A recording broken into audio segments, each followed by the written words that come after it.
Hola, en este vídeo vamos a continuar con los transductores y vamos a ver los sensores inductivos. Los sensores inductivos son los que se basan en las bobinas y su funcionamiento, los fenómenos de inducción electromagnética, autoinducción, campos magnéticos, etc.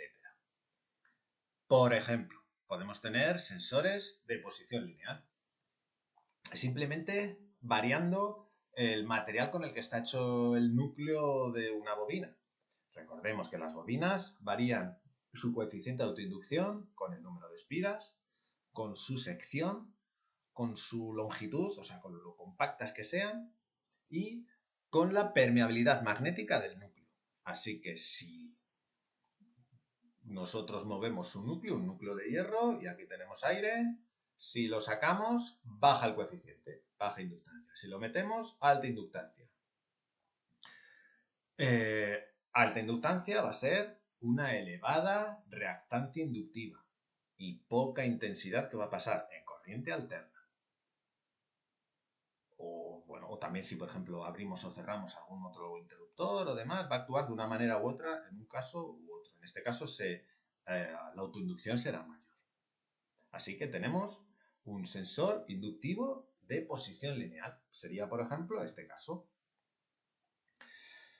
Más tipos de sensores que tenemos, captador de vibraciones. En este caso tenemos una bobina y un imán. El núcleo tenemos un imán. Las vibraciones lo que van a hacer es moverme el imán. El imán va a estar fijo por aquí con un resorte que si no hay vibraciones lo mantiene perfectamente centrado.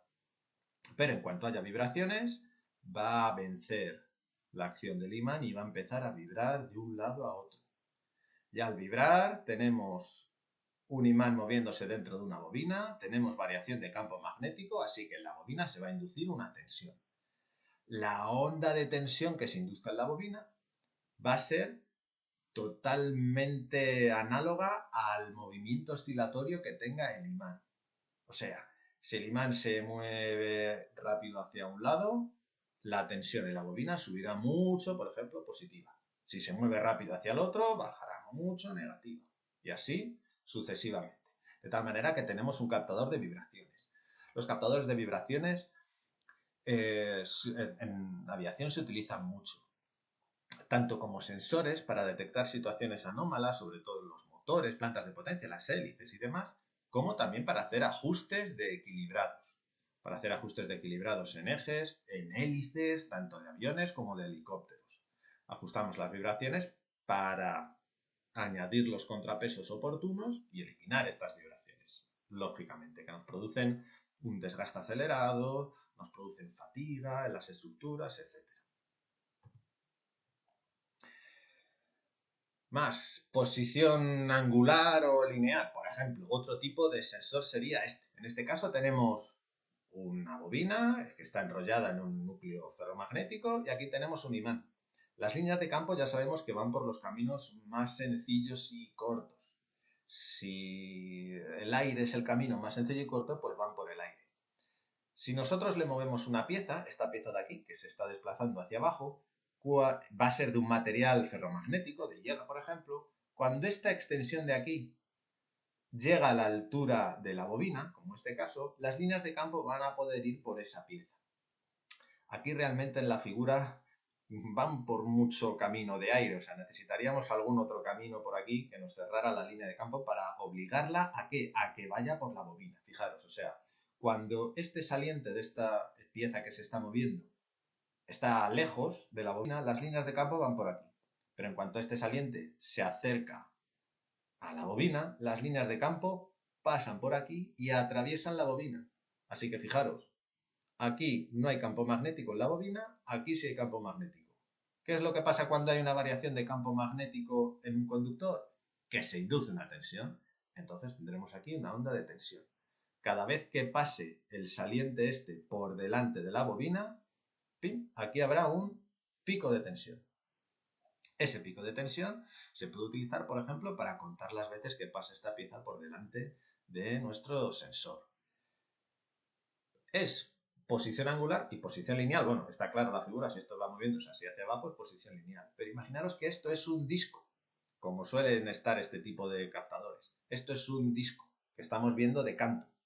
O sea, su eje estaría aquí. Esto está girando y cada vez que pasa este saliente hay un pico de tensión. Cada vez que da una vuelta al disco, un pico de tensión. Ese pico de tensión se puede utilizar para contar las revoluciones en las que va, o por ejemplo, si esto es un engranaje de un motor, de pistón, se puede utilizar para accionar el encendido, accionar la bujía, ¿no? O lo que fuera. O sea, tenemos un sensor que puede ser de tanto posición angular como posición lineal. ¿Veis que es otra estrategia distinta a los casos que hemos visto? Otro tipo de sensor inductivo son los sensores de efecto Hall. Tenemos este circuito, una batería. Bueno, le tendríamos que poner alguna resistencia porque si no esto está en cortocircuito, pero vamos, el caso es que la corriente va pues eso, de positivo a negativo, sentido técnico como siempre. La corriente va por aquí. Y la voy a hacer pasar por un conductor así un poco rectangular o cuadrado. Y yo voy a medir la tensión perpendicularmente. Aquí tengo un voltímetro. Mido la diferencia de potencial, la tensión que tenemos entre este punto y este punto. Si no tenemos nada más que esto, la corriente va así y no hay diferencia de potencial ninguna. Aquí no medimos nada. Pero ¿qué pasa si pasamos un imán? El imán, cuando está moviéndose cerca de esta placa, es como si empujara la corriente hacia uno de los lados. En función de si se está moviendo en una dirección u otra y en función del polo si es el polo norte o el polo sur el que va cerca de la placa, esta corriente se me moverá hacia abajo o hacia arriba.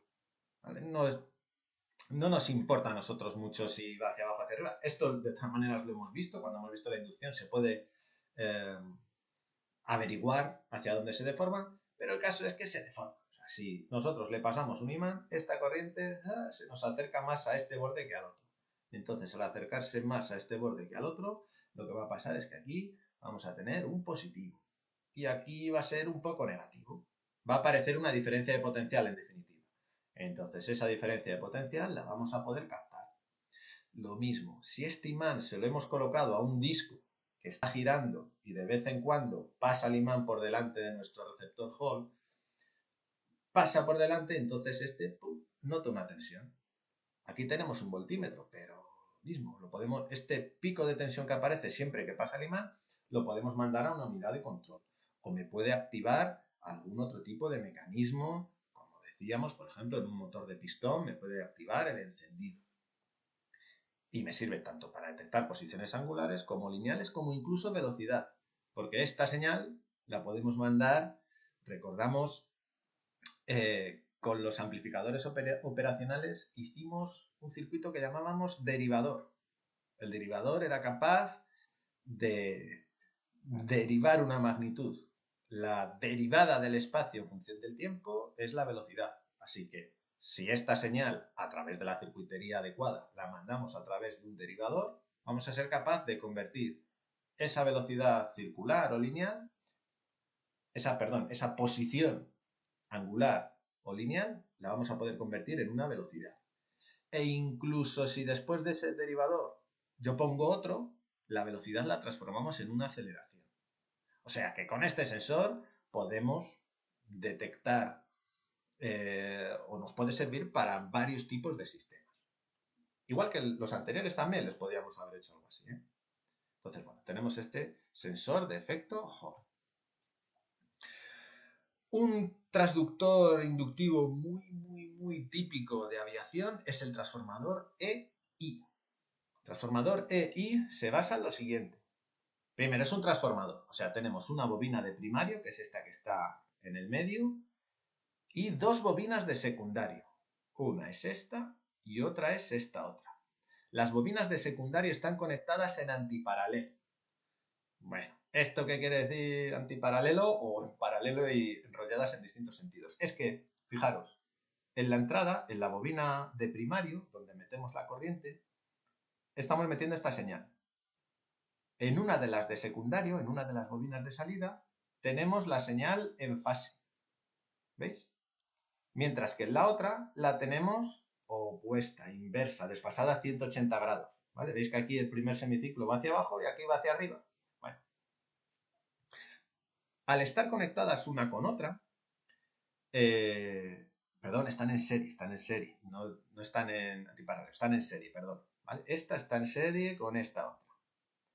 Al estar en serie, si esta onda es igual a esta otra, pero son inversas, ¿qué va a pasar con la suma? Si yo a esto le sumo esto, por estar en serie, esto positivo con esto negativo, 0. Y esto positivo con esto negativo, 0.